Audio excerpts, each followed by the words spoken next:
வணக்கம். உலக தந்தையர் தினம். இந்த நேரத்தில் அப்பா திரைப்படம் வெளியாவது எனக்கு ரொம்ப மகிழ்ச்சியாக இருக்குது. ஜூலை 1 அப்பா ரிலீஸ்.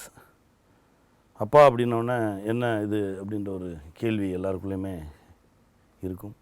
ஆனால் அப்பா தான் ஒரு பெரிய சக்தி அப்படின்னு நம்ம எல்லாருக்குமே தெரியும். ஆனால் நம்ம கொஞ்சம் அப்படியே அமைக்க வச்சுட்டே இருப்போம். கொண்டாடப்பட வேண்டிய ஒரு சக்தி அப்பா அப்படின்றது தான் இந்த திரைப்படம். இது என்னப்பா, உங்கள் அப்பா, பார்த்துட்டு இருக்கக்கூடிய பார்வையாளர்களின் அப்பா, எல்லார் சார்பாகவும் தான் இந்த திரைப்படம். இதில் ஒரு 3 அப்பாவை பற்றி நம்ம பேசியிருக்கோம். இது பெரிய கதை அப்படியெல்லாம் ஒன்றுமே பண்ணல. ஒரு 2 ஆண்டுகள் நம்ம பத்திரிகையை புரட்டும்போது அதில் இருக்கக்கூடிய மகிழ்ச்சியான விஷயங்கள், நெகிழ்ச்சியான விஷயங்கள், ரொம்ப அதிர்ச்சியான விஷயங்கள், இதையெல்லாம் தொகுத்த ஒரு தொகுப்பு தான் இந்த திரைப்படம். படம் பார்க்கும்போதே உங்களுக்கு உங்களுடைய தகப்பனார் ஞாபகத்துக்கு வருவார். படம் முடிந்தபோது ஒரு சின்ன ஒரு அதிர்வு இருக்கும், கேள்வி வரும், நம்ம அப்பா போய் கட்டி பிடிச்சிக்கணும் அப்படின்னு தோணும். அதே மாதிரி குழந்தைகளை பெற்ற தகப்பன்கள் அவங்க பிள்ளைங்களை கொஞ்சம் இறுக்கி பிடிச்சிக்கணும்னு தோணும். அதுதான் இந்த திரைப்படம். அதை இந்த மாதிரி நேரத்தில் எடுத்துகிட்டு வந்து வைக்கிறதுல எனக்கு ரொம்ப சந்தோஷமாக இருக்குது. என்னுடைய அப்பா ஒரு அற்புதமான மனிதர். மனுஷங்களை சம்பாரி அப்படின்னு அடிக்கடி சொல்லுவார். மனுஷங்களை சம்பாதிக்கணும்டா கண்ணி அப்படின்னு சொல்லுவார். ஏன்னா அவர் சம்பாரிச்சிருந்தார் அவ்வளோ மனிதர்களை. ஏன்னா எங்கள் ஊர் கிராமம் தான். ஒரு 2 தெருவுக்கு ஒரு ஜாதி இருக்கும். ஏன்னா 2 தெருவுக்கு அதாவது பிரித்து வரைந்து வச்சுருப்பாங்க இந்த கிராமங்கள் எல்லாம். அதுதான் பெரிய சாபக்கேடு.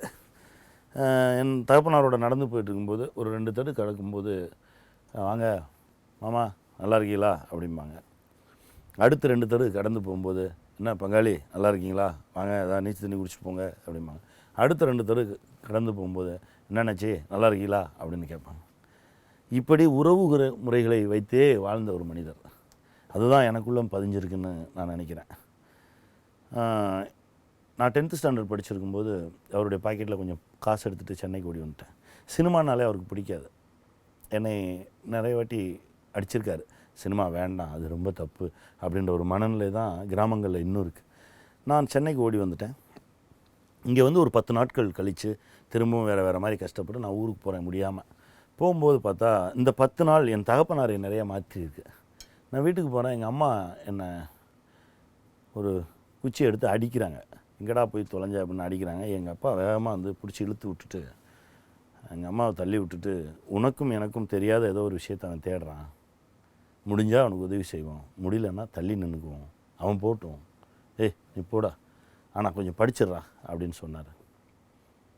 இந்த உனக்கும் எனக்கும் தெரியாத ஒரு விஷயம் அப்படின்னு அவர் சொன்னார் இல்லையா, அந்த விஷயம் கடைசி வரைக்கும் நான் எதை தேடுறேன்னு அவருக்கு தெரியாமலே போயிடுச்சு. இப்போ இருந்திருந்தாருன்னா நான் இதை தான் தேடினேன்னு அவர் தெரிஞ்சிருப்பாரு அப்படின்னு எனக்கு அப்பப்போ தோணும்.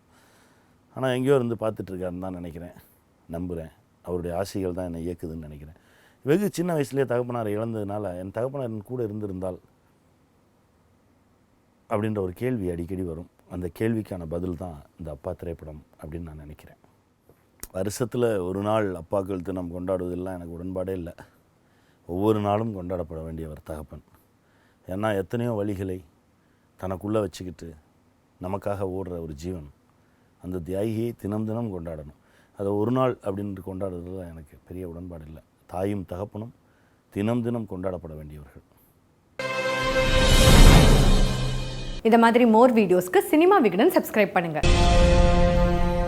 புலி புல்லை தின்னாலும் தின்னும், எலியும் பூனையும் ஒன்றா சுற்றினாலும் சுற்றும். ஆனால் திமுகவும் அதிமுகவும் எப்போவுமே ஒன்றா இருக்க மாட்டாங்க, ஒத்து போக மாட்டாங்க அப்படின்னு எல்லாருமே சொல்லிகிட்டு இருப்பாங்க.